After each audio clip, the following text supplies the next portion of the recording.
clock struck midnight, its echo reverberating through the empty house. Sarah sat alone in her dimly lit living room, the flickering candle casting eerie shadows on the walls.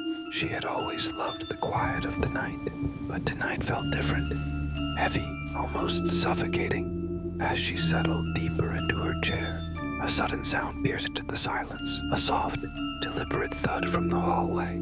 Her heart raced. It was just the house settling, she told herself. But then, it came again. Thud. Thud. The sound was unmistakable. Footsteps. Sarah's breath quickened. She glanced at the hallway, where the darkness seemed to thicken, swallowing the light. "Hello?" she called out, her voice trembling. No response, just the oppressive silence that followed. Determined to confront whatever was lurking, she stood up, her legs feeling like lead. Each step toward the hallway felt like an eternity. The footsteps had stopped, but the air was thick with tension. As she reached the end of the corridor, she noticed something strange, a faint outline of a shoe print on the dusty floor, leading toward her bedroom. Her heart pounded in her chest as she followed the trail, each step echoing in her ears. The door to her bedroom was slightly ajar, a sliver of darkness beckoning her closer.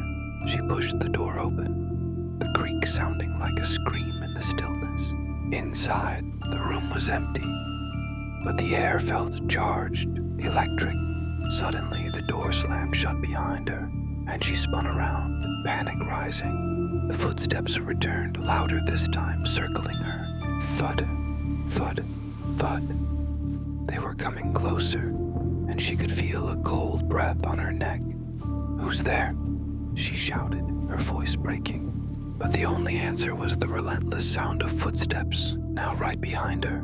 She turned, but there was nothing, only the darkness that seemed to close in around her.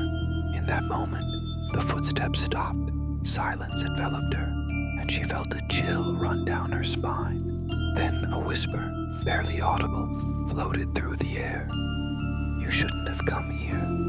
The candle flickered one last time, before extinguishing, plunging her into darkness.